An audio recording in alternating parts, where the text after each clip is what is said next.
En medio del lujo de un imperio a punto de crecer, una niña invisible sostiene la verdad en sus manos. Con el valor heredado de generaciones, rompe el silencio y revela una traición escrita en japonés. En ese instante, el honor y la valentía vencen a la arrogancia, y todo empieza a desmoronarse. Antes de comenzar, forma parte de nuestra familia aquí en el canal. Suscríbete ahora, deja tu like, ayuda muchísimo a nuestro trabajo, y escribe en los comentarios desde qué ciudad nos estás viendo. Me encanta saber hasta dónde llegan nuestras historias. El sol de octubre doraba los ventanales del edificio más imponente del Paseo de la Castellana, cuando Lucía Sánchez se ajustó por quinta vez el uniforme azul marino que usaba en los días especiales de trabajo. Sus manos temblaban ligeramente mientras verificaba que la identificación estuviera bien sujeta en el bolsillo de la blusa. No era un día cualquiera. El jefe le había prometido una generosa bonificación si conseguía hacerse cargo del servicio aquella tarde de sábado, y Lucía sabía que ese dinero extra sería la diferencia entre poder saldar las cuentas atrasadas o enfrentar otro mes de aprietos.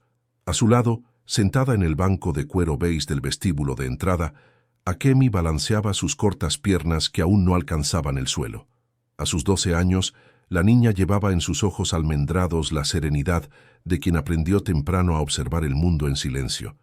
Su mochila escolar descolorida contrastaba con el lujo del entorno, pero a ella no parecía importarle. Dentro de la mochila, cuidadosamente envuelto en un paño limpio, estaba su tesoro más preciado, un libro de cuentos folclóricos japoneses que había pertenecido a su abuelo Hiroshi. El anciano Hiroshi Sánchez había llegado a España en los años 40, después de que la guerra cambiara para siempre el rumbo de su vida. Se había casado con una española, había construido una familia humilde pero digna, y había dedicado los últimos años de su vida a enseñar a su única nieta los valores que llevaba en el corazón: honor, respeto, valentía para hacer lo correcto, incluso cuando nadie está mirando. Palabras que resonaban en la mente de Akemi cada vez que el mundo parecía demasiado complicado para una niña de su edad. Aquel sábado, el mundo parecía especialmente complicado. Lucía había tenido que traerla porque la vecina que normalmente cuidaba de Akemi los fines de semana había enfermado de repente. No había otra opción. El dinero de ese servicio extra era demasiado urgente como para rechazarlo, y Akemi era una niña tranquila que sabía quedarse quieta y no molestar cuando era necesario. El ascensor de cristal templado subió por los 40 pisos como una burbuja dorada, llevando a madre e hija hacia el último piso, donde Rodrigo Mendoza había construido su imperio personal. El ático ocupaba toda la planta, con una vista panorámica de la ciudad que se extendía hasta donde alcanzaba la vista. Era allí donde el magnate del sector inmobiliario recibía a sus invitados más importantes, rodeado de obras de arte que valían más de lo que la mayoría de la gente ganaba en toda una vida. Cuando las puertas del ascensor se abrieron, Akemi sujetó discretamente la mano de su madre. El ambiente que se desplegó ante ellas era de un lujo casi sofocante. Alfombras persas cubrían el suelo de mármol importado. Cuadros de artistas famosos adornaban las paredes. Cristales de Bohemia brillaban sobre muebles de madera noble. Todo allí gritaba riqueza y poder, como si cada objeto hubiera sido elegido no por su belleza, sino por el precio que podría impresionar a los visitantes. Rodrigo Mendoza estaba en el centro del salón, ajustándose la corbata italiana mientras revisaba los últimos detalles de la presentación que haría en breve. Alto, de pelo canoso impecablemente peinado y un traje que costaba más que el salario anual de Lucía, emanaba la confianza arrogante de quien nunca había enfrentado un rechazo en la vida. Sus ojos gélidos recorrieron rápidamente la figura de la empleada del hogar y se fijaron por un instante en la niña que estaba a su lado.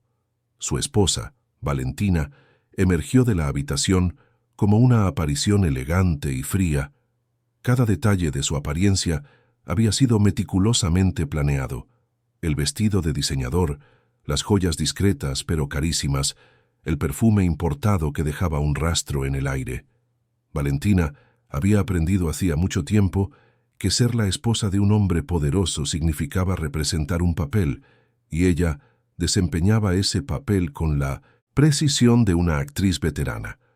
Del piso superior bajó Bernardo, el único hijo de la pareja. A sus 17 años, el muchacho ya llevaba en la mirada la misma frialdad calculadora de su padre, aderezada con la crueldad casual de quien nunca ha tenido que luchar por nada. Sus zapatillas costaban más que el alquiler de la casa donde Akemi vivía con su madre, pero para él eran solo un artículo más, desechable, en su infinita colección de objetos caros. Lucía hizo una pequeña reverencia respetuosa y se dirigió a la cocina para comenzar los preparativos. Akemi la siguió, intentando volverse invisible entre los adultos que conversaban en voz baja sobre negocios que ella no comprendía. Se instaló en un rincón del salón, cerca de una estantería repleta de libros que probablemente nunca habían sido abiertos, y discretamente sacó de su mochila su libro de cuentos japoneses. Las páginas amarillentas contaban historias de samuráis valientes y campesinos humildes que se enfrentaban a dragones y demonios con solo su honor como arma. Akemi leía en japonés con la fluidez que el abuelo le había enseñado, palabra por palabra, llevando en su mente la voz cariñosa del anciano Hiroshi, repitiendo que cada kanji allí grabado representaba siglos de sabiduría ancestral. El interfono anunció la llegada de los invitados especiales. Rodrigo se ajustó la chaqueta y caminó hacia el ascensor privado, mientras Valentina hacía los últimos retoques en el arreglo de flores carísimas que decoraba la mesa central. Bernardo se arrellanó perezosamente en un sillón de cuero, jugueteando con el móvil con el aire aburrido de quien había visto aquel teatro muchas veces antes. Cuando las puertas se abrieron de nuevo, 3 hombres elegantemente vestidos entraron en el ático.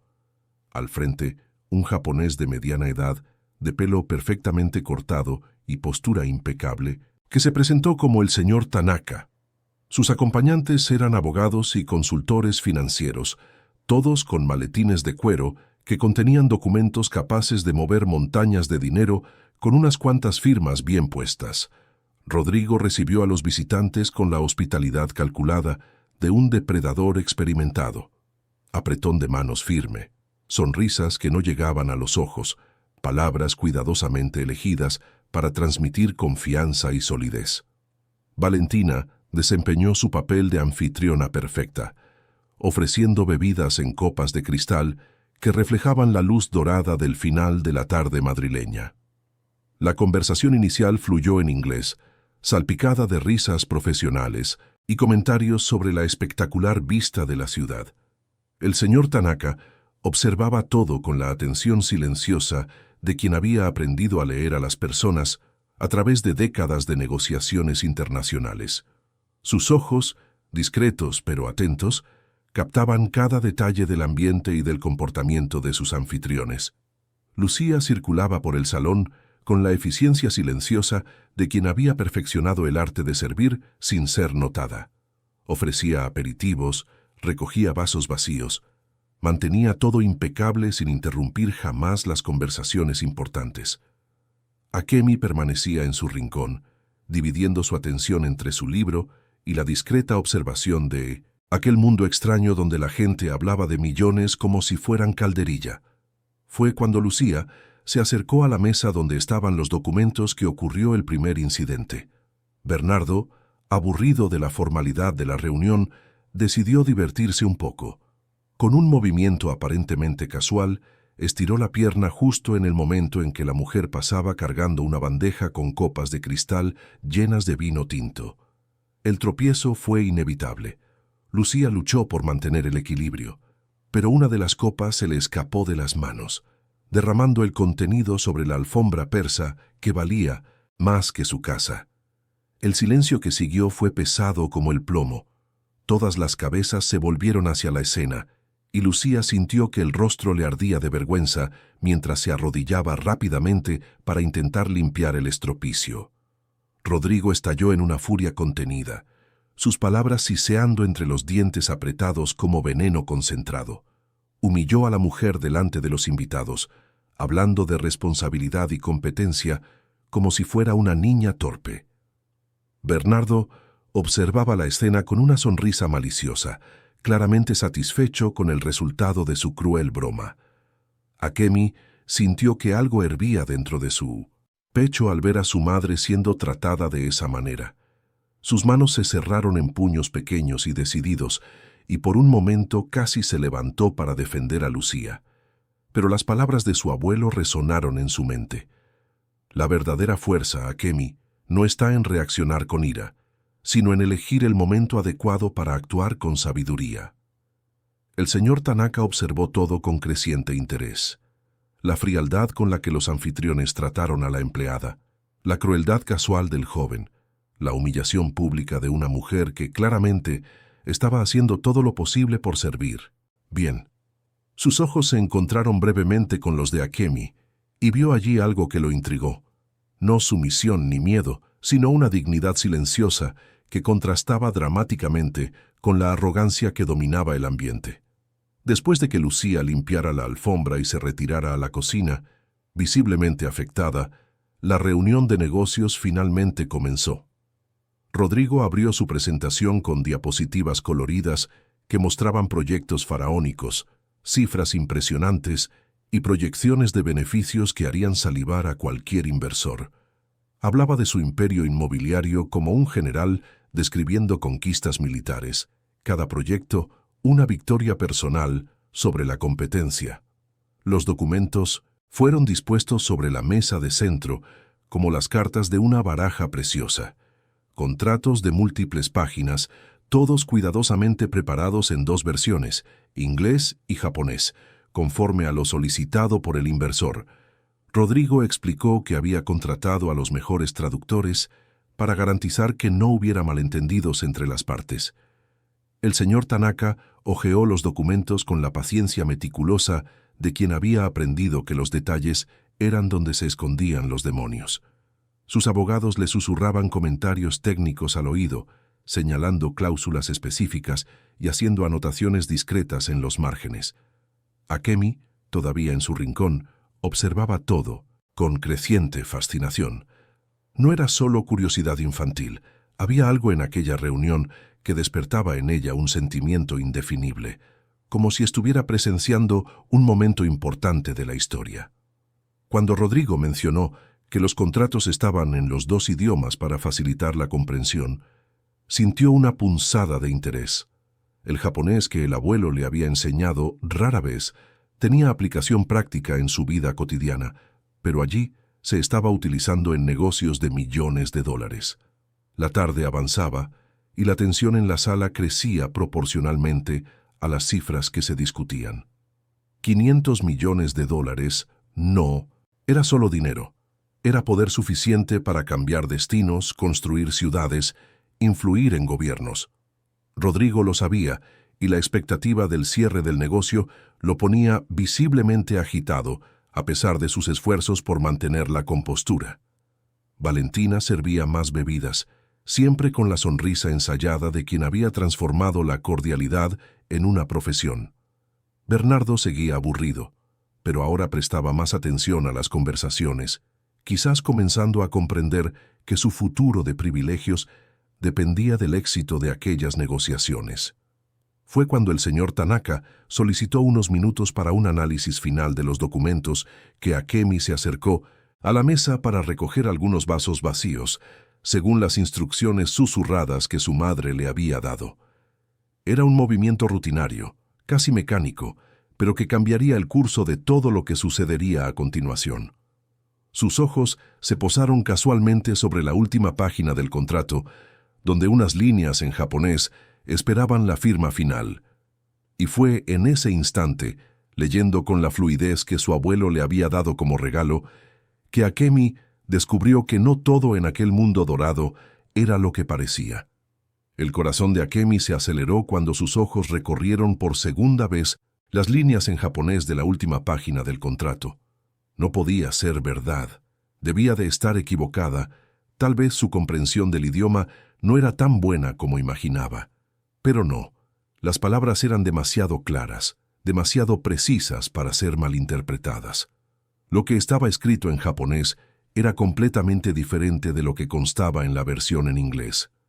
La niña miró a su alrededor en la lujosa sala, donde los adultos continuaban sus conversaciones en tonos bajos y profesionales.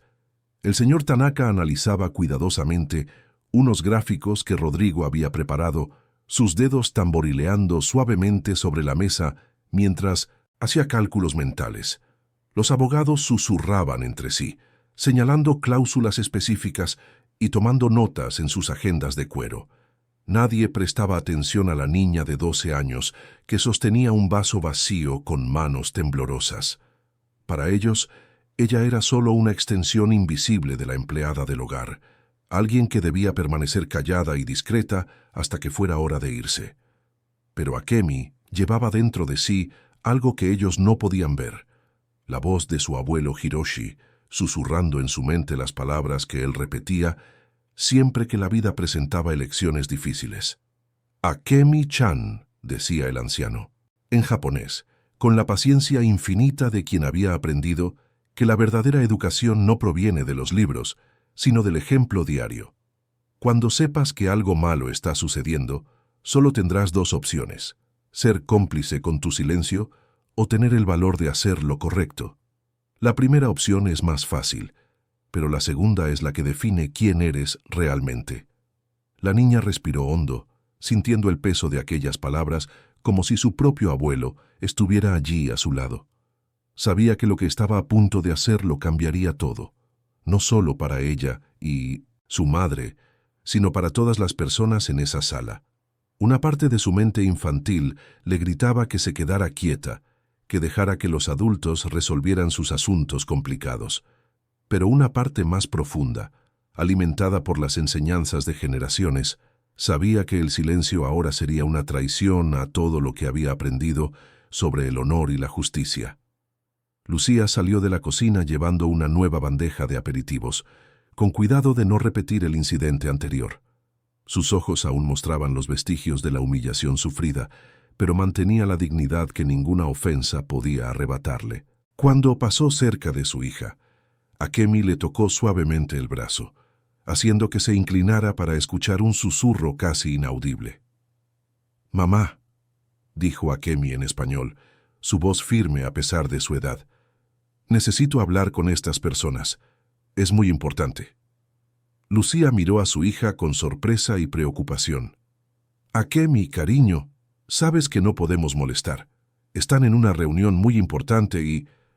«Es exactamente por eso que necesito hablar», interrumpió la niña, sus ojos brillando con una determinación que recordaba extrañamente a la expresión que tenía su abuelo cuando tomaba decisiones difíciles.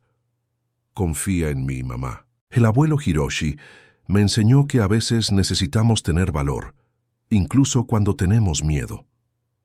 Antes de que Lucía pudiera responder, Akemi dio un paso adelante, acercándose a la mesa donde estaban esparcidos los documentos. Su voz, clara y firme a pesar de los nervios, cortó el aire de la sala como una espada afilada. «Disculpen», dijo en español, haciendo que todas las cabezas se giraran en su dirección. «Necesito decir algo muy importante sobre estos documentos». El silencio que siguió fue absoluto. Rodrigo se puso lívido, sus ojos centelleando de ira por ver su reunión interrumpida por una niña. Valentina soltó un suspiro exasperado, claramente mortificada por la falta de educación de la hija de la empleada. Bernardo se rió por lo bajo, como si estuviera viendo una comedia barata. «¿Qué disparate es este?», estalló Rodrigo, su voz cargada de indignación. «Lucía, controla a tu hija inmediatamente. Esto es inaceptable». Pero el señor Tanaka levantó la mano en un gesto silencioso que pedía calma. Había algo en la postura de la niña, en la seriedad de su expresión, que despertó su curiosidad. En décadas de negocios internacionales, había aprendido que las verdades más importantes a menudo provenían de las fuentes más inesperadas. «Un momento», dijo en inglés, y luego se dirigió directamente a Akemi. «Niña, has dicho que necesitas hablar sobre los documentos. ¿De qué estás hablando exactamente?» Akemi respiró hondo, recordando las lecciones de su abuelo sobre mantener la calma incluso en situaciones de presión. Cuando respondió, fue en un japonés perfecto, su pronunciación impecable haciendo que el señor Tanaka arqueara las cejas con sorpresa. «Señor Tanaka-san», dijo con una respetuosa reverencia, «sé leer japonés y he notado que hay una gran diferencia entre lo que está escrito en la versión japonesa de este contrato y lo que está escrito en la versión en inglés. Creo que debería saberlo antes de firmar». La bomba había estallado. Rodrigo se quedó blanco como el papel, sus manos temblando imperceptiblemente mientras intentaba procesar lo que acababa de escuchar. ¿Cómo podía una niña de 12 años saber japonés? Y más importante aún, ¿qué había descubierto exactamente? El señor Tanaka se inclinó hacia adelante, su interés ahora completamente capturado. «Continúa, por favor», dijo en japonés. «Explica exactamente lo que has encontrado». Akemi caminó hasta la mesa y señaló la cláusula específica que había llamado su atención. En la versión en inglés, esta cláusula dice que en caso de inestabilidad económica, ambas partes trabajarán juntas para encontrar soluciones. Pero en la versión japonesa está escrito que todos los activos y el control de la empresa del señor serán transferidos automáticamente al Grupo Mendoza, sin compensación, si hay cualquier señal de inestabilidad financiera global. El impacto de las palabras fue como un terremoto silencioso. El señor Tanaka tomó los documentos y comenzó a compararlos línea por línea, su expresión volviéndose cada vez más sombría con cada descubrimiento. Los abogados se miraron nerviosamente, susurrando comentarios urgentes en japonés. Rodrigo intentó recuperar el control de la situación, su voz subiendo una octava mientras negaba cualquier irregularidad. «Eso es absurdo. Los documentos fueron traducidos por los mejores profesionales. Esta niña claramente no entiende lo que está leyendo». Pero el señor Tanaka ya no estaba escuchando. Había cogido su teléfono y estaba hablando rápidamente en japonés con alguien, probablemente otro traductor, para confirmar el descubrimiento de Akemi. Cuando colgó, su mirada era fría como el hielo al fijarse en Rodrigo. Fue en este momento que el intérprete contratado por Rodrigo, un hombre de mediana edad que había permanecido en silencio durante toda la reunión, comenzó a sudar visiblemente. Sus manos temblaban mientras hojeaba nerviosamente unos papeles, como si buscara una salida que no existía. «Señor Yamamoto», dijo el señor Tanaka en español, dirigiéndose al intérprete, ¿podría explicar cómo esta discrepancia pasó desapercibida en su traducción? El hombre tragó saliva, su rostro una mezcla de vergüenza y desesperación. Durante largos segundos pareció luchar consigo mismo, hasta que finalmente las palabras salieron en una confesión desesperada. Yo necesito mantener a mi familia», murmuró, evitando mirar a los ojos a nadie en la sala. «Mi esposa está enferma, el tratamiento es caro y me ofrecieron mucho dinero para hacer pequeñas alteraciones en la traducción. Dijeron que no haría daño a nadie, que era solo una cuestión de interpretación jurídica». La confesión del intérprete fue el último clavo en el ataúd de la reputación de Rodrigo. El señor Tanaka se levantó lentamente, su postura emanando una dignidad herida que era más intimidante que cualquier explosión de ira. «En mi cultura», dijo en inglés, cada palabra cargada de peso moral, «el honor es más valioso que la vida. Lo que usted ha intentado hacer aquí no es solo un fraude, es una violación de todo lo que mis antepasados me enseñaron sobre el respeto y la integridad en los negocios». Rodrigo intentó una última jugada desesperada, hablando de malentendidos e interpretaciones equivocadas, pero sus palabras sonaban huecas incluso para sus propios oídos. La farsa había sido expuesta por una niña de 12 años que sabía leer japonés y no había vuelta atrás. Fue entonces cuando el señor Tanaka hizo algo inesperado. Miró directamente a Akemi y preguntó, en japonés, «Niña, ¿cuál es tu apellido completo?» «Sánchez», respondió ella intrigada. «Akemi Sánchez. Mi abuelo era Hiroshi Sánchez». El efecto de la respuesta en el señor Tanaka fue eléctrico. Sus ojos se abrieron de par en par y se quedó inmóvil durante varios segundos, como si hubiera visto un fantasma. Lentamente, con manos que temblaban ligeramente, sacó su cartera del bolsillo interior de la chaqueta y de allí extrajo una fotografía amarillenta por el tiempo. «Dios mío», murmuró en japonés y luego cambió al español. «¿Has dicho Hiroshi Sánchez? ¿Tu abuelo? ¿Sirvió en la guerra?» Akemi asintió, sin comprender completamente por qué esa pregunta era importante, pero sintiendo que algo profundo estaba sucediendo. «Sí, señor. Luchó en la Segunda Guerra Mundial. Siempre decía que la guerra le enseñó que no importa de qué lado estés, todos somos humanos». El señor Tanaka le mostró la fotografía a Akemi. Era una imagen en blanco y negro de dos jóvenes soldados, un japonés y un español, abrazados frente a una tienda militar. Ambos sonreían a pesar de la suciedad y el cansancio visibles en sus rostros. «Este hombre salvó la vida de mi abuelo», dijo el señor Tanaka, su voz embargada por la emoción. «Era 1944. Mi abuelo estaba herido y perdido tras las líneas enemigas. Hiroshi Sánchez lo encontró, cuidó de sus heridas, compartió su comida y agua con él durante 3 días, hasta que llegaron los refuerzos. Si no fuera por este hombre, yo no estaría aquí hoy». La sala quedó en silencio absoluto.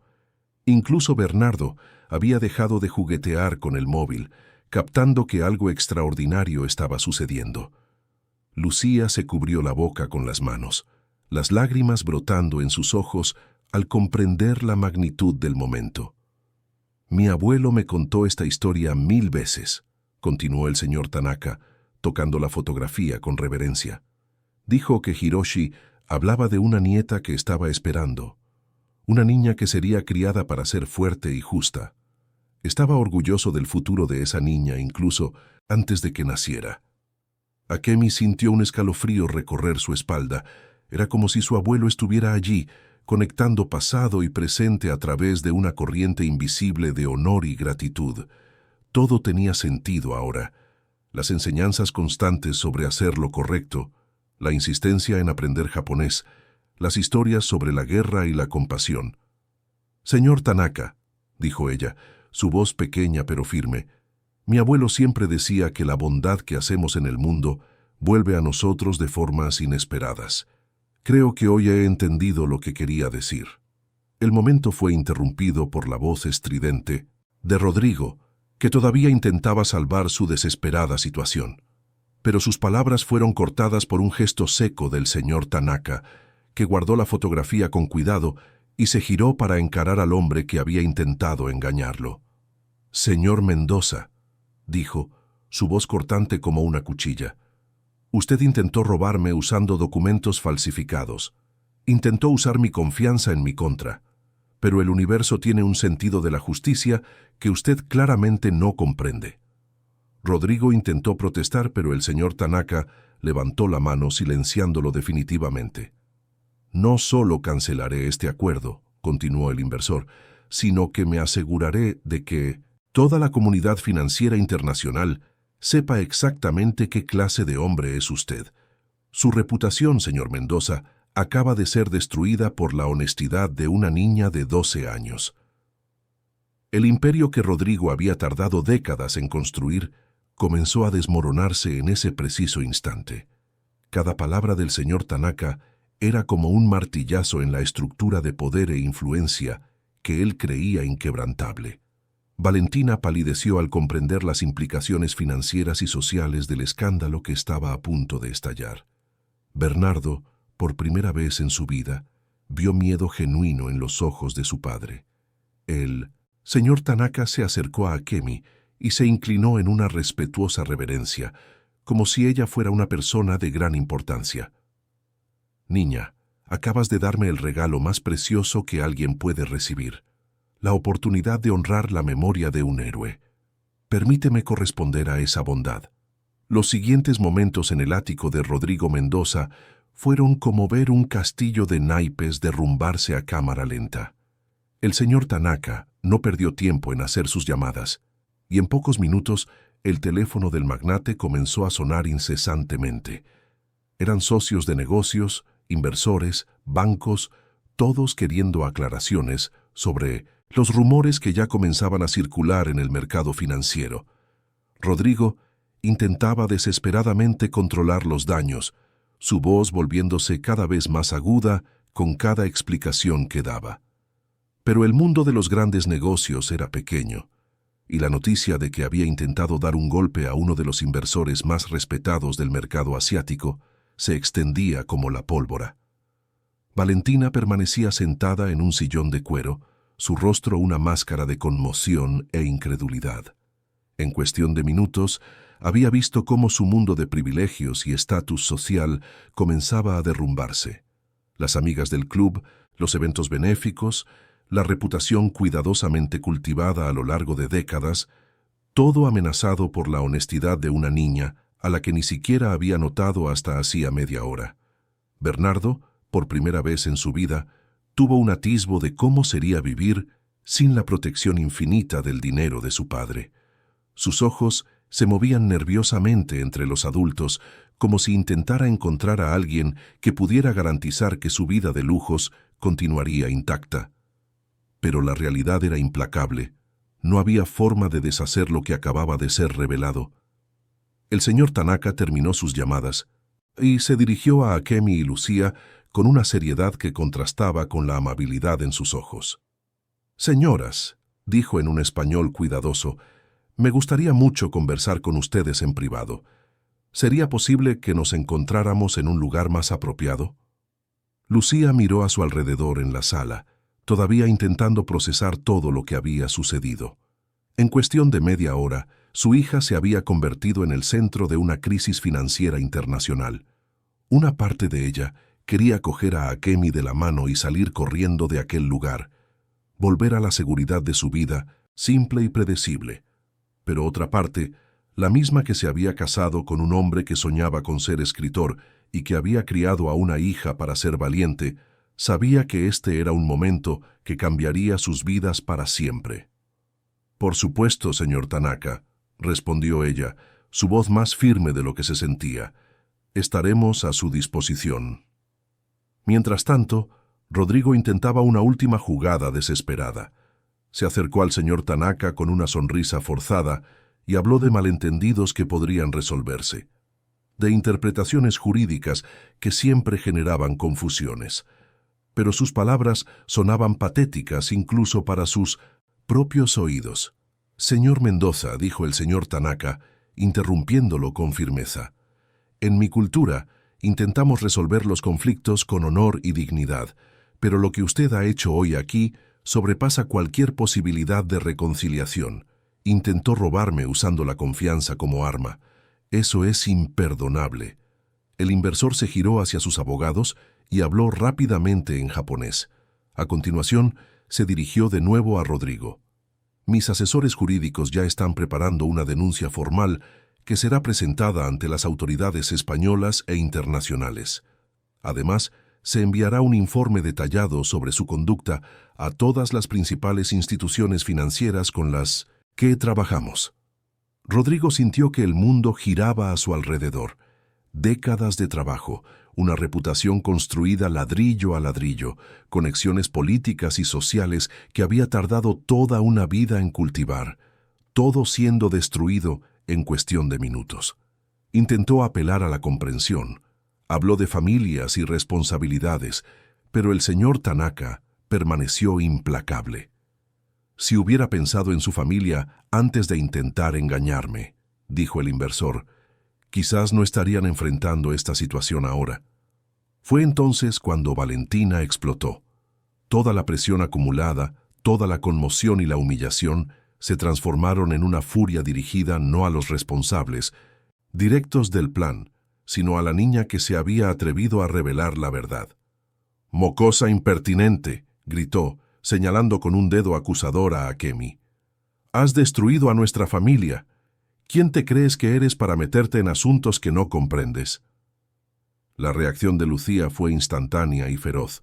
Se colocó protectoramente delante de su hija, sus ojos brillando con una ira que rara vez permitía que aflorara. «No se atreva a hablarle así a mi hija», dijo, su voz cargada de años de dignidad silenciosa transformada en fuerza. «Akemi hizo lo que cualquier persona decente haría. Dijo la verdad, Si eso ha destruido a su familia, pregúntense quién plantó realmente las semillas de esa destrucción. El señor Tanaka observó la escena con creciente interés.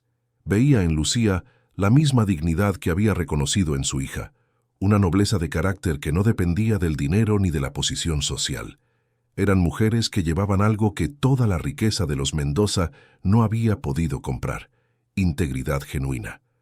Bernardo, al ver a su madre atacar a una niña, sintió por primera vez en su vida una punzada de vergüenza genuina, no por la situación financiera que se dibujaba, sino por el reconocimiento de que él y su familia se habían convertido en el tipo de personas que atacaban a una niña por haber dicho la verdad. «Basta», dijo el señor Tanaka, su voz cortando la histeria de Valentina como una cuchilla. «Esta niña ha tenido más valor y honestidad en 5 minutos de lo que su familia ha demostrado en años. Merece respeto, no ataques». Valentina miró a su alrededor en la sala, buscando un apoyo que no encontraría. Rodrigo estaba demasiado ocupado intentando salvar los restos de sus negocios como para defender a su esposa. Bernardo evitaba su mirada, avergonzado por su comportamiento. Incluso los empleados de la casa observaban la escena con una mezcla de sorpresa y satisfacción silenciosa, viendo finalmente a sus arrogantes jefes enfrentar las consecuencias de sus actos. El señor Tanaka se acercó de nuevo a Akemi y Lucía. «Señoras, sería un honor para mí si aceptaran mi invitación a cenar esta noche. Tengo una propuesta que me gustaría hacerles, una forma de honrar la memoria de Hiroshi Sánchez y reconocer el valor excepcional que acabo de presenciar».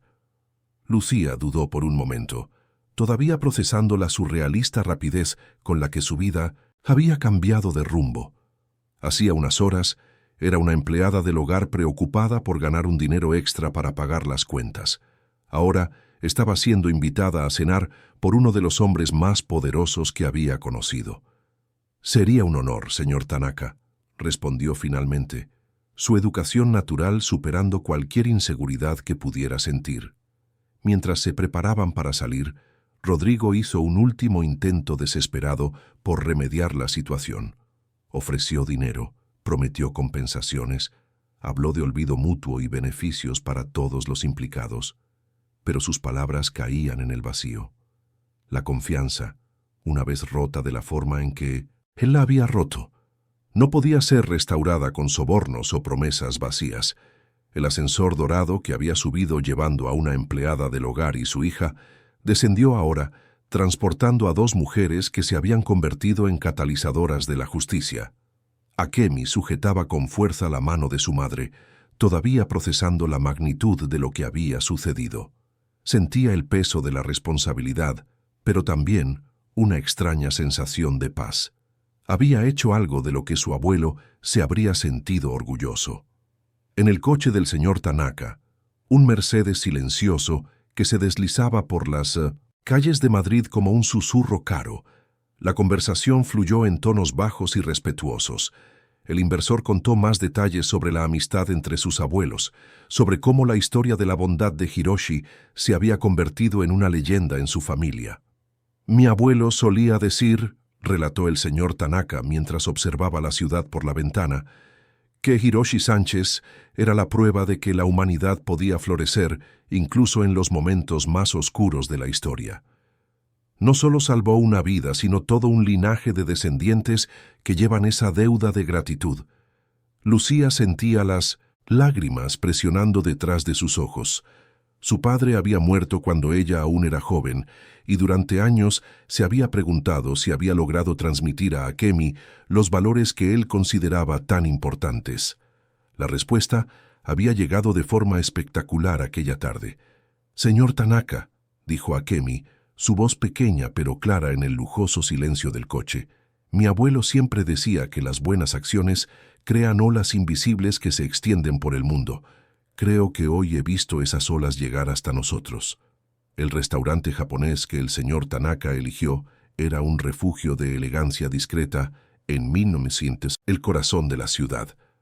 A diferencia del lujo ostentoso del ático de Rodrigo, allí todo respiraba tradición, respeto y autenticidad. El propietario, Un anciano que conocía a Tanaka desde hacía décadas, los recibió con respetuosas reverencias y los condujo a un salón privado decorado con elementos tradicionales. Durante la cena, servida en vajillas que eran verdaderas obras de arte, el señor Tanaka delineó su propuesta.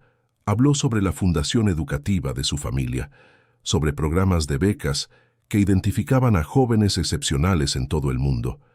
Explicó que le gustaría ofrecer a Akemi una beca completa para estudiar en 1960 cualquier universidad que eligiera, además de apoyo financiero para que Lucía nunca más tuviera que someterse a situaciones humillantes para mantener a la familia.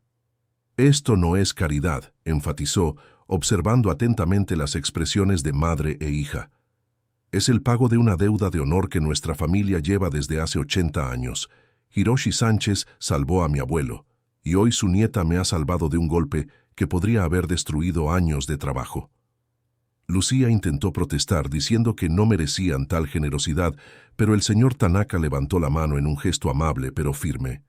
«Señora Lucía», dijo, «en mi cultura rechazar un regalo ofrecido para honrar a los muertos se considera una ofensa grave. Permítame honrar la memoria de Hiroshi Sánchez de la única forma que puedo, cuidando de aquellos a quienes él amaba».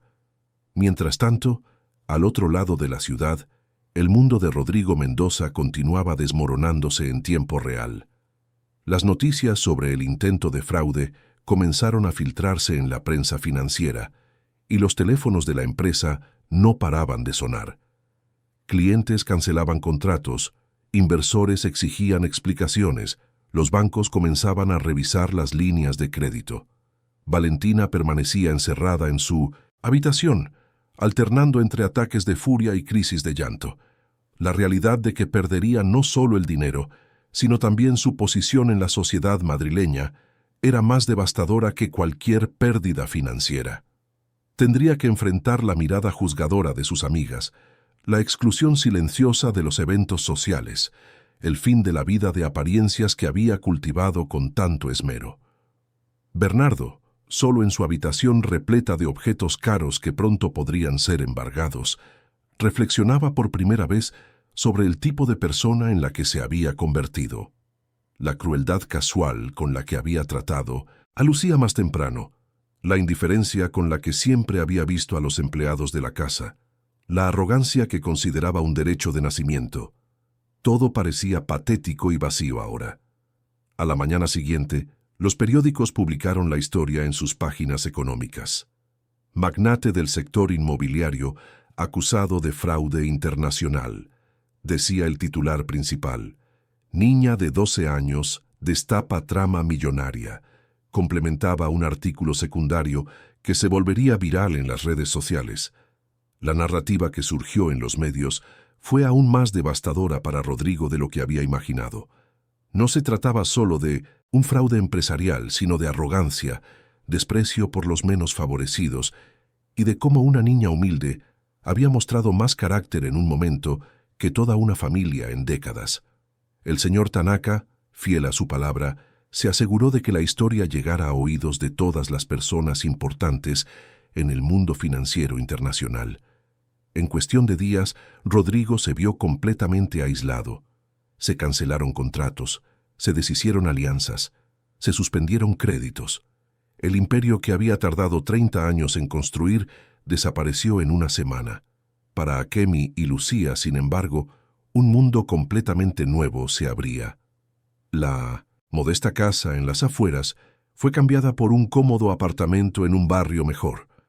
Lucía ya no necesitaría trabajar como empleada del hogar. El señor Tanaka le había conseguido un puesto administrativo en una de las empresas del grupo, donde sería tratada con el respeto que siempre había merecido. Akemi, por su parte, fue matriculada en un excelente colegio privado, donde sus talentos lingüísticos y su madurez precoz fueron reconocidos y cultivados. Los profesores quedaron impresionados no solo con su inteligencia, sino con su capacidad de permanecer humilde y empática a pesar de los dramáticos cambios en su vida. En su primer día en el nuevo colegio, cuando una compañera de clase le preguntó sobre su historia, Akemi simplemente respondió: Mi abuelo me enseñó que hacer lo correcto es más importante que hacerlo fácil. A veces, eso lo cambia todo. Una semana después de la cena en el restaurante japonés, el señor Tanaka visitó personalmente la tumba de Hiroshi Sánchez. Llevaba consigo flores tradicionales japonesas y la misma fotografía amarillenta que le había mostrado a Akemi. Se arrodilló ante la sencilla lápida y habló en japonés como si el viejo soldado pudiera oírlo. «Hiroshi-san», murmuró, «tu nieta te ha hecho sentir orgulloso. La bondad que plantaste hace 80 años ha florecido de forma magnífica. Prometo cuidar de ella como tú cuidaste de mi abuelo». Akemi, que había acompañado al señor Tanaka al cementerio, colocó su propia ofrenda en la tumba. Un tsuru de origami que había aprendido a hacer con su abuelo, simbolizando la paz y la longevidad. Mientras observaba la figura de papel ondular suavemente con la brisa de la tarde, sintió una presencia familiar, como si Hiroshi estuviera allí, sonriendo con orgullo de la niña valiente en la que se había convertido. «Gracias, abuelo», susurró. «Entendí lo que querías decir sobre las olas invisibles. Nunca dejan de moverse, ¿verdad?» Aquella noche, Lucía y Akemi estaban en su nuevo salón, una estancia cómoda pero sin ostentación, decorada con buen gusto y cariño. Por la ventana podían ver las luces de la ciudad, pero ahora esas luces no representaban un mundo distante e inalcanzable. Representaban posibilidades, futuro, esperanza. «Mamá», dijo Akemi, levantando la vista del libro de cuentos japoneses que leía antes de dormir, «¿crees que el abuelo sabía que esto iba a pasar?» Lucía sonrió, pasando los dedos por el pelo de su hija. «Creo que abuelo sabía algo aún mejor, mi vida. Sabía que había criado a una familia capaz de marcar la diferencia en el mundo, aunque aún no lo supiéramos». Al otro lado de la ciudad, en el lujoso apartamento que pronto sería embargado, Rodrigo Mendoza miraba por la ventana las mismas luces, pero su significado era completamente diferente. Para él, representaban un mundo que había perdido, oportunidades que nunca más tendría, una reputación que jamás podría recuperar. La lección más dura de su vida se la había enseñado una niña de 12 años, que simplemente se negó a permanecer en silencio ante la injusticia, y esa lección resonaría por toda la eternidad en las consecuencias de sus elecciones. Había pasado un año desde aquella tarde de octubre que cambió para siempre el destino de dos familias. Las estaciones se sucedieron, trayendo consigo transformaciones que ninguno de los implicados podría haber imaginado en aquel momento decisivo en el ático de Rodrigo Mendoza. Akemi, ahora con 13 años, caminaba por los pasillos del Colegio del Pilar con la postura segura de alguien que había descubierto temprano el poder que proviene de tomar las decisiones correctas. Su pelo había crecido y ahora caía suelto sobre sus hombros, enmarcando un rostro que mantenía su característica serenidad, pero que ahora también portaba una madurez que impresionaba a profesores y compañeros. La mochila que llevaba ya no estaba descolorida y remendada. Era nueva, de buena calidad, pero no ostentosa. Dentro de ella, junto a los libros de texto y los cuadernos organizados, todavía había espacio para su tesoro más valioso, el libro de cuentos folclóricos japoneses del abuelo Hiroshi. Algunas cosas, las más importantes, nunca cambian. Aquella mañana de martes, Akemi había sido llamada a una reunión especial en la sala de la jefatura de estudios. Cuando llegó, encontró no solo a la jefa de estudios, sino también al señor Tanaka, que sonrió al verla entrar. Se habían vuelto muy cercanos durante ese año, una relación que trascendía la gratitud y se había transformado en un genuino afecto familiar. «Akemi-chan», dijo usando el diminutivo cariñoso que había adoptado, «tengo noticias maravillosas para ti». La jefa de estudios, una mujer elegante de mediana edad que había quedado impresionada con la historia de la niña, abrió una carpeta repleta de documentos. «Akemi, tus resultados académicos este año han sido excepcionales. Tus notas en todas las asignaturas están entre las mejores del curso, pero lo que más nos impresiona es tu capacidad de liderazgo y tu madurez ética. El señor Tanaka se inclinó hacia adelante, sus ojos brillando con orgullo paternal. La fundación de mi familia sigue el desarrollo de nuestros becarios con mucho cuidado. Rara vez vemos a alguien tan joven demostrar tal coherencia entre los valores personales y la excelencia académica. La jefa de estudios continuó. Por eso, nos complace anunciar que Akemi ha sido seleccionada para participar en un programa de intercambio especial en Japón. Serán 6 meses de estudios intensivos en Tokio, en un colegio que combina la tradición japonesa con una educación internacional de vanguardia. Akemi sintió que el corazón se le aceleraba. Japón representaba para ella mucho más que un país lejano. Era la tierra natal de su abuelo, el lugar donde nacieron los valores que guiaban su vida. La posibilidad de pisar el suelo que Hiroshi había dejado décadas atrás, de conocer personalmente la cultura que tanto amaba, era un regalo que superaba sus sueños más audaces. «Hay más», dijo el señor Tanaka, observando la creciente emoción en el rostro de la niña. «Durante tu estancia allí, visitarás el pueblo donde nació tu abuelo. He logrado localizar a algunos parientes lejanos que todavía viven en la región y estarían encantados de recibirte». Las lágrimas que Akemi había aprendido a controlar en situaciones emocionales brotaron libremente. Era como si su abuelo estuviera tendiendo un puente a través del tiempo y el espacio, conectándola con sus raíces de una forma que nunca había imaginado posible. Aquella tarde, después del colegio, Akemi corrió a casa para contarle las novedades a su madre. El apartamento donde vivían ahora era un reflejo perfecto de la nueva etapa de sus vidas. Cómodo sin ser lujoso, acogedor sin ser ostentoso, lleno de luz y posibilidades. Lucía estaba en la cocina preparando la cena cuando oyó la llave girar en la cerradura. El trabajo en la empresa del señor Tanaka se había revelado no solo como una fuente de sustento digno, sino también como una oportunidad de crecimiento personal. Había descubierto talentos administrativos que nunca supo que poseía y se había convertido en una empleada respetada y valorada. «¡Mamá!», gritó Akemi, dejando la mochila en la entrada y corriendo a abrazar a Lucía. «No te vas a creer lo que ha pasado hoy», mientras madre e hija conversaban animadamente sobre los planes para el intercambio. Al otro lado de la ciudad se desarrollaba una realidad muy diferente. Rodrigo Mendoza abrió los ojos en el minúsculo apartamento de una habitación donde ahora vivía, después de que todos sus bienes hubieran sido embargados para pagar deudas e indemnizaciones resultantes del escándalo. El hombre que un día había comandado un imperio multimillonario se despertaba cada mañana en un colchón simple, en el suelo de una habitación que apenas albergaba los pocos muebles que había logrado salvar de la debacle financiera. Las paredes desconchadas y el techo manchado de humedad eran un recordatorio constante de la vertiginosa caída que había sufrido. Valentina se había marchado meses atrás, incapaz de soportar la humillación social y la pérdida de estatus. Consiguió el divorcio y se mudó al campo, donde intentaba reconstruir alguna semblanza de vida lejos de las miradas juzgadoras de la sociedad madrileña.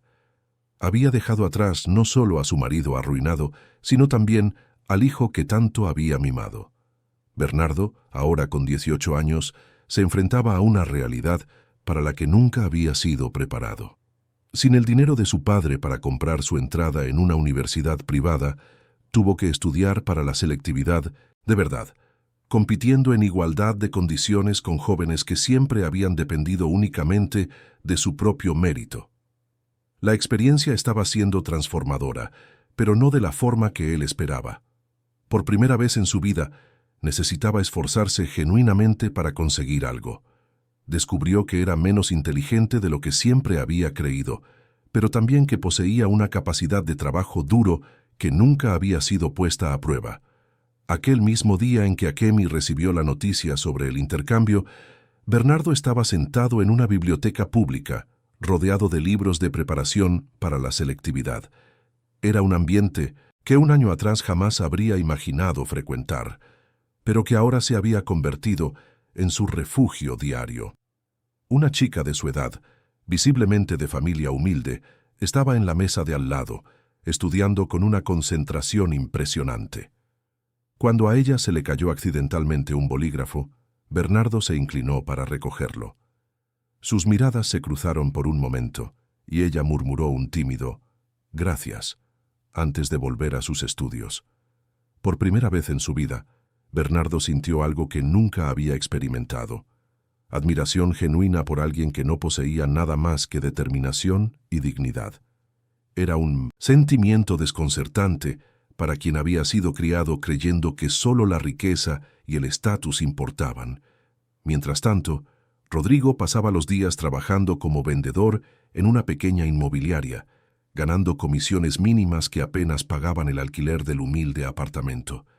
Sus antiguos colegas del sector lo evitaban por la calle, y su nombre se había convertido en sinónimo de deshonestidad en el mundo de los negocios. Pero quizás lo más difícil de soportar era la soledad. Sin su familia, sin los amigos que se revelaron interesados, sin la identidad social que lo definía, Rodrigo se encontró cara a cara consigo mismo por primera vez en décadas, y lo que encontró allí fue un vacío aterrador. Una tarde, caminando por las calles del centro después de otro día de ventas frustrantes, pasó frente a un kiosco. En la portada de una revista había un artículo sobre jóvenes talentos españoles, y allí, sonriendo en la foto, estaba Akemi. El titular decía: «A los 13 años, joven prodigio representa a España en un programa educativo internacional». Rodrigo compró la revista y leyó el artículo entero en un banco de la plaza. La historia contaba cómo la niña que había destapado un fraude millonario había cambiado su vida, pero también hablaba de sus valores, su dedicación a los estudios, su sueño de usar la educación para ayudar a otras personas. Por un momento, Rodrigo se vio confrontado con una pregunta que lo aterrorizaba. Si tuviera una hija de la edad de Akemi, ¿qué tipo de persona sería? ¿Tendría el valor de hacer lo correcto, como había hecho la niña? ¿O sería solo otra versión mimada y superficial de Bernardo? La respuesta le hizo llorar allí mismo, en público, por primera vez desde que era niño. Aquella misma noche, Akemi estaba en su habitación, organizando las cosas para el viaje a Japón, que tendría lugar en unas semanas. Sobre la cama estaban cuidadosamente dispuestos el pasaporte nuevo, la ropa elegida con cariño por Lucía, algunos regalos que llevaría para los parientes lejanos que encontraría. Y en el centro de todo, como siempre, el libro de cuentos folclóricos del abuelo Hiroshi. Se sentó en la cama y abrió el libro en una página que conocía de memoria, una historia sobre un joven samurái que debía elegir entre la riqueza fácil y el difícil camino del honor. Las palabras parecían saltar de la página, cargadas de un significado especial en aquel momento de su vida. «Abuelo», susurró tocando la página con reverencia, «voy a conocer tu tierra natal.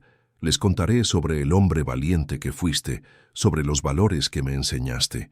Prometo que nunca olvidaré que lo único que realmente poseemos es nuestro honor». Lucía apareció en la puerta de la habitación, trayendo una taza de té caliente. Se sentó junto a su hija y permanecieron en silencio por unos momentos, madre e hija, unidas por la gratitud por todo lo que había sucedido en sus vidas. «Akemi», dijo Lucía finalmente, «a veces todavía no puedo creer cómo ha cambiado todo, pero ¿sabes qué es lo que más me enorgullece?». La niña miró a su madre con curiosidad. «No es la casa nueva, no es el colegio privado, no son las oportunidades que vas a tener», continuó Lucía, sus palabras cargadas de emoción. «Lo que más me enorgullece es que, a pesar de todo lo que ha cambiado en nuestras vidas, sigues siendo la misma niña de corazón puro que tu abuelo crió. El éxito no ha cambiado quién eres por dentro». Akemi abrazó a su madre, sintiendo una oleada de amor y gratitud que parecía demasiado grande para caber en su corazón adolescente. 2 semanas después, en el aeropuerto de Barajas, el señor Tanaka se despedía de Akemi antes de su embarque a Tokio. Había insistido en acompañarla hasta la puerta, cargando con la responsabilidad emocional de enviar a la nieta del hombre que salvó a su abuelo a conocer sus raíces ancestrales. «Recuerda», dijo, ajustándole el collar con un pequeño omamori, un amuleto japonés de protección, que le había regalado. No vas solo como Akemi Sánchez, vas también como representante de la bondad de Hiroshi-san, como embajadora de los valores que él plantó y que han florecido en ti. El vuelo a Tokio duró 14 horas, pero para Akemi pasó como un sueño. Por la ventanilla del avión observó las nubes y pensó en cómo se habría sentido su abuelo haciendo el viaje opuesto décadas atrás, dejando su tierra natal para rehacer su vida en España. Cuando finalmente pisó suelo japonés, Akemi sintió una emoción indescriptible. Era como llegar a casa después de una larga ausencia, como si las células de su cuerpo reconocieran genéticamente aquella tierra que nunca había visitado. Los meses que pasó en Japón fueron transformadores. Estudió en un colegio donde la disciplina y el respeto eran valores fundamentales. Conoció la cultura ancestral que su abuelo tanto amaba. Perfeccionó su japonés hasta alcanzar una fluidez nativa. Pero el momento más especial ocurrió cuando visitó el pueblo donde Hiroshi había nacido. Los parientes lejanos la recibieron como a una hija que regresaba a casa, contando historias sobre el niño que se había marchado joven para luchar en la guerra y nunca más había vuelto. La llevaron al templo local, donde había una placa conmemorativa con los nombres de los soldados del pueblo que participaron en la guerra. Allí estaba Hiroshi Yamada, el 1900, nombre original de su abuelo, antes de convertirse en Hiroshi Sánchez en España. Arrodillada ante la placa, con las lágrimas corriendo libremente por su rostro, Akemi susurró en un japonés perfecto: «Abuelo, he conseguido llegar hasta aquí. He traído conmigo todos los valores que me enseñaste. Tu bondad ha cruzado océanos y generaciones y seguirá viviendo a través de mí». Una anciana que acompañaba la visita se acercó y dijo algo que Akemi guardaría para siempre en su corazón. «Niña, puedo ver en tus ojos la misma luz que brillaba en los ojos de Hiroshi cuando era joven. Él vive a través de ti». Cuando regresó a España 6 meses después, Akemi traía consigo no solo conocimiento y experiencia, sino una comprensión más profunda de quién era y del legado que portaba. Había crecido no solo en edad, sino en sabiduría y propósito. El día de su regreso, el señor Tanaka y Lucía la esperaban en el aeropuerto, ansiosos por escuchar todas las historias del viaje. Pero lo que más les impresionó a ambos fue la serenidad madura que ahora irradiaba la niña de 14 años. Aquella noche, en casa, Akemi se sentó en su sillón favorito, una silla azul, simple pero cómoda que había elegido para su habitación, y abrió de nuevo el libro de su abuelo. Pero ahora las historias tenían un significado aún más profundo, pues había visto con sus propios ojos la cultura que las había generado. Por la ventana podía observar las luces de la ciudad de Madrid extendiéndose hasta el horizonte. Ya no veía solo una metrópoli española, veía un mundo interconectado donde las acciones de cada persona creaban olas que se extendían mucho más allá de lo que podemos imaginar. Pensó en Rodrigo Mendoza, preguntándose si habría aprendido algo con la caída que había sufrido. Pensó en Bernardo, esperando que la adversidad lo estuviera transformando en una persona mejor. Pensó en el intérprete que había confesado su participación en el fraude, esperando que hubiera encontrado una forma honesta de mantener a su familia. Pero principalmente pensó en el futuro. A sus 14 años, Akemi ya sabía que quería dedicar su vida a usar la educación y los privilegios que había recibido para ayudar a otras personas. Soñaba con crear programas educativos que identificaran a niños talentosos en comunidades desfavorecidas, dándoles las mismas oportunidades que ella había recibido.